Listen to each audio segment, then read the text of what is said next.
also I think he should have mentioned is that our space economy was almost dismal, not even worth mentioning. Today we are $8 billion US, and the manner in which we are progressing, our projections indicate that in just next 8 to 10 years we will be going up nearly 5 times, maybe 45 billion US, which otherwise means that as we move on from economy number 4 to 3, 2 and 1, space component is going to be a major value addition to the future economic growth.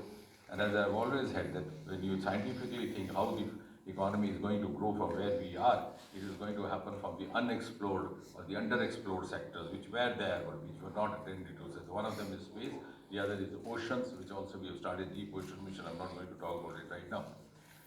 Now, I think the biggest turning point was when the Prime Minister agreed to open up the space sector to the private sector.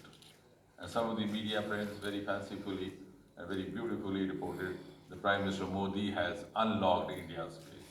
And I said it is the unlocking of the Sriharikota gates, because only 10 people would sit there and do the launching. The first time I went, Dr. Radhakrishnan was there in the middle of night, around 3 o'clock. He said, I'll take you to a place where even my scientists are not allowed to go because it's such a prohibited space.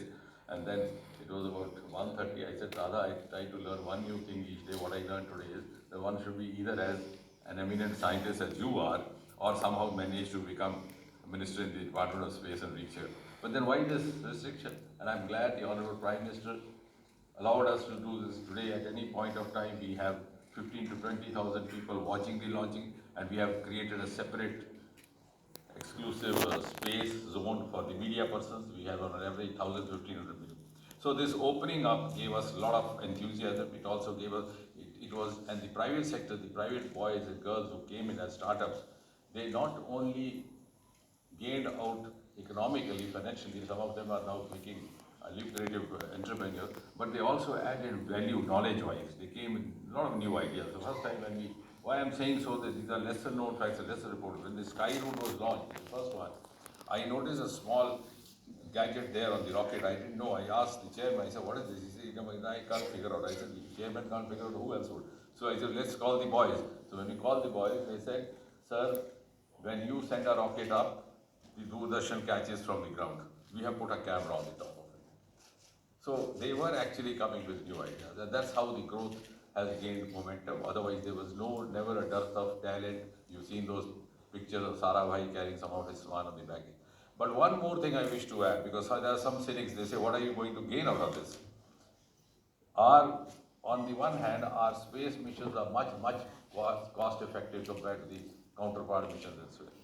Over here, we just spent about 500 to 600 crore, even in this mission. And it was one of the most beautiful examples of the public-private participation, four party. Our Chandrayaan was just about 600, not even 1/3 or 1/4 of what the other counterpart missions. But even more importantly, more than just sending up rockets, we are into other sectors for the ease of living of the common citizens, the infrastructure sector, development.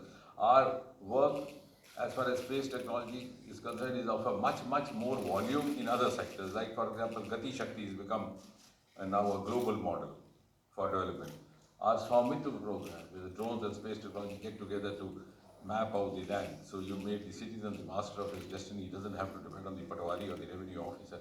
Our telemedicine, our health, flood disaster information is being shared by all the neighboring countries. Geo-Manrega, housing, our Amrit program, our smart city program, the agriculture sector, and most of all the defense sector. The entire warfare that happened during Operation Sindoor was a combination of space technology and the Department of Atomic Energy. And all the technology was adopted in the last 10-11 years.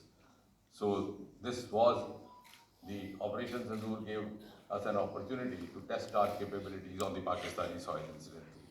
So all this, you can understand, we are confined because seeing a rocket going up and then talking to somebody sitting over there sounds a little more romantic, rightly so.